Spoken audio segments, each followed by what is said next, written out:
Gênesis, capítulo 3. A queda do homem e a promessa da redenção.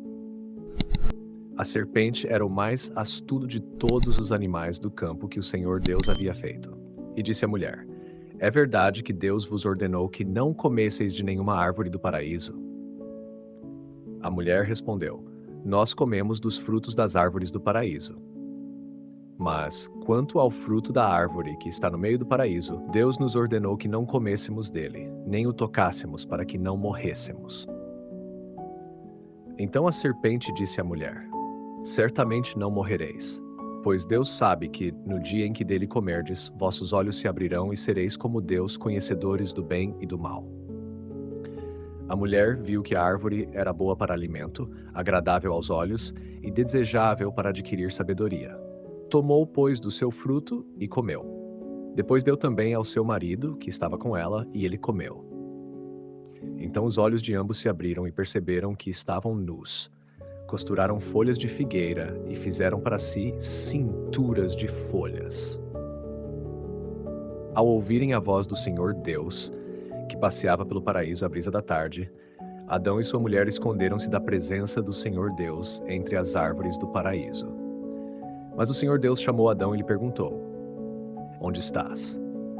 Ele respondeu: Ouvi a tua voz no paraíso e tive medo, porque estava nu, por isso me escondi. Deus perguntou: E quem te mostrou que estavas nu? Acaso comeste da árvore da qual eu te havia ordenado que não comesses? Adão respondeu: A mulher que me deste por companheira foi quem me deu o fruto da árvore e eu comi. Então o Senhor Deus disse à mulher: Que fizeste? Ela respondeu: A serpente me enganou e eu comi.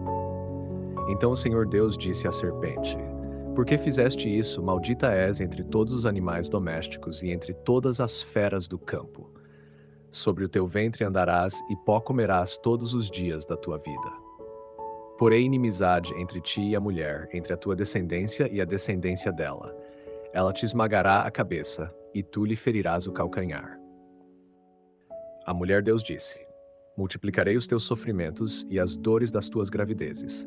Com dor darás à luz os teus filhos. Teu desejo te levará para o teu marido, e ele exercerá autoridade sobre ti. E Adão disse: Porque ouviste a voz de tua mulher e comeste da árvore da qual te ordenei que não comesses, maldita é a terra por tua causa. Com sofrimento tirarás dela o teu sustento todos os dias da tua vida. Ela produzirá espinhos e abrolhos para ti e comerás as ervas do campo. Com o suor do teu rosto comerás o pão, até que retornes à terra da qual foste tirado, porque és pó e ao pó retornarás. Adão deu à sua mulher o nome de Eva, porque ela se tornou a mãe de todos os viventes. O Senhor Deus fez para Adão e sua mulher túnicas de pele e os vestiu. Então disse o Senhor Deus: Eis que o homem se tornou como um de nós, conhecendo o bem e o mal. Agora, para que não estenda a mão, tome também do fruto da árvore da vida, coma e viva para sempre. Por isso o Senhor Deus o expulsou do jardim do Éden, para cultivar a terra da qual havia sido tirado. Depois de expulsar o homem, colocou ao oriente do jardim do Éden os querubins e uma espada de fogo que girava em todas as direções, para guardar o caminho da árvore da vida.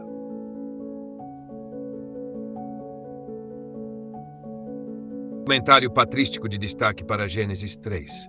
Para o capítulo 3 do Gênesis, entre os muitos comentários dos padres da Igreja, o mais profundo e influente para a tradição católica é, sem dúvida, o de Santo Agostinho de Hipona, especialmente em sua obra A Cidade de Deus, de Civitate Dei, livro 14, complementada por reflexões presentes em comentário literal ao Gênesis, de Genesi ad Litteram. Agostinho não apenas explica os acontecimentos históricos da queda, mas revela seu significado espiritual para toda a humanidade, influenciando profundamente a doutrina católica sobre o pecado original, a graça e a redenção. A Santo Agostinho, A Cidade de Deus, livro 14. O orgulho, a raiz da queda. Segundo Agostinho, o primeiro pecado começou com um ato externo de comer o fruto proibido. A desobediência visível foi apenas a manifestação de um pecado mais profundo já ocorrido no coração. O verdadeiro início da queda foi o orgulho. A serpente conseguiu persuadir a mulher porque insinuou uma suspeita contra a bondade de Deus. Ao prometer que os homens seriam como Deus, despertou neles o desejo de autonomia absoluta.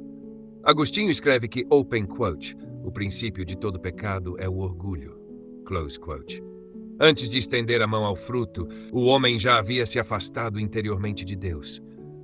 O pecado consistiu em desejar encontrar em si mesmo aquilo que só poderia receber do Criador. O que significa sereis como Deus? Agostinho observa algo muito profundo. O homem já havia sido criado à imagem de Deus. Portanto, a promessa da serpente era uma mentira. Adão e Eva já possuíam, por graça, aquilo que tentaram conquistar por rebelião. O demônio os convenceu de que Deus estava retendo algo bom. Assim nasceu a desconfiança. A criatura deixou de repousar na bondade divina e procurou sua felicidade fora da vontade de Deus.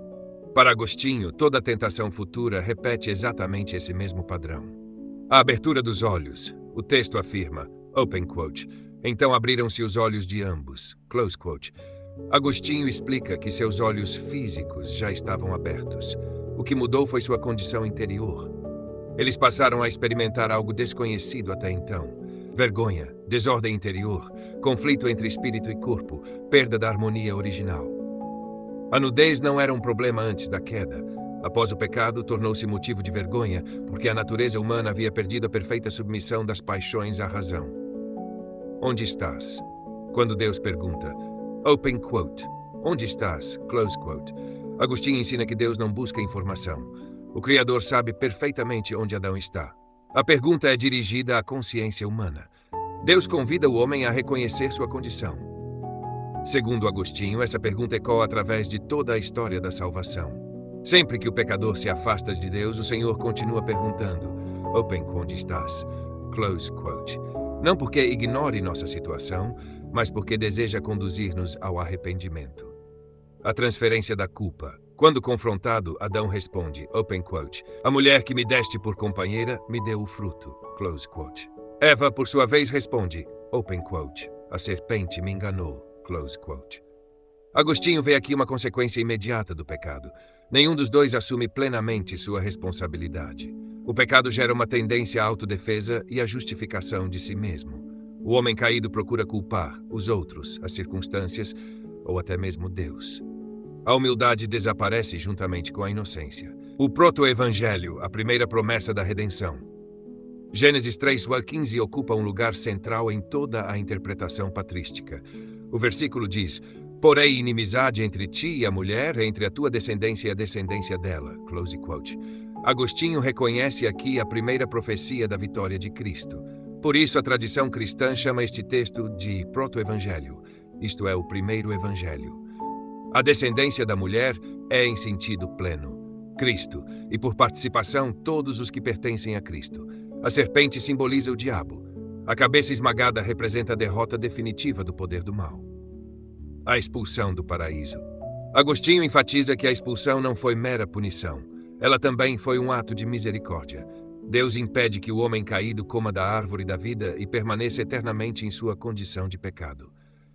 A morte física, embora dolorosa, torna-se um remédio providencial. Ela encerra a condição de corrupção e prepara o caminho para a ressurreição futura.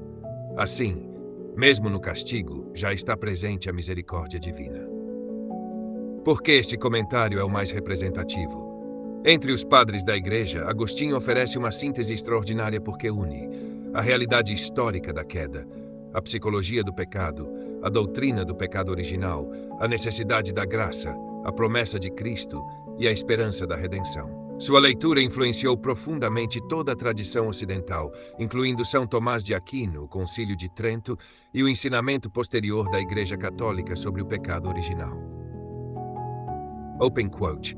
O homem não caiu porque desejava o mal, mas porque desejou um bem fora de Deus. A serpente prometeu aquilo que o homem já possuía pela graça, a amizade do Criador. Ao afastar-se da obediência, perdeu a paz interior e incurou a vergonha, o sofrimento e a morte. Contudo, no mesmo momento em que pronuncia a sentença, Deus anuncia a vitória futura da descendência da mulher sobre a serpente. Assim, já nas páginas da queda, começa a história da redenção. Onde abundou o pecado, Deus preparou uma misericórdia ainda maior. Close quote.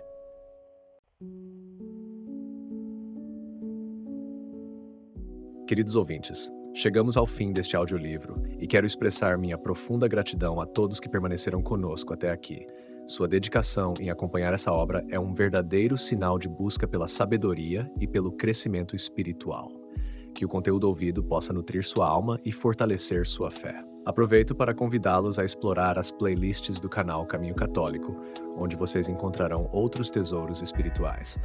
São obras que podem acompanhar e iluminar sua jornada, como Castelo Interior de Santa Teresa de Jesus, Confissões de Santo Agostinho, Palavras Bíblicas com o Evangelho comentado por grandes eclesiásticos, Filoteia de São Francisco de Sales, Tratado da Verdadeira Devoção à Santíssima Virgem de São Luís Maria de Montfort, A Imitação de Cristo de Tomás de Kempis e As Três Idades da Vida Interior do Padre Garrigou Lagrange. Cada uma dessas obras oferece um caminho profundo de reflexão e conversão, e espero que possam encontrar nelas a mesma riqueza espiritual que proporcionaram a tantas gerações. Nosso canal está sempre aberto para quem deseja aprender e crescer na fé. Continue nos acompanhando e compartilhando essa jornada espiritual.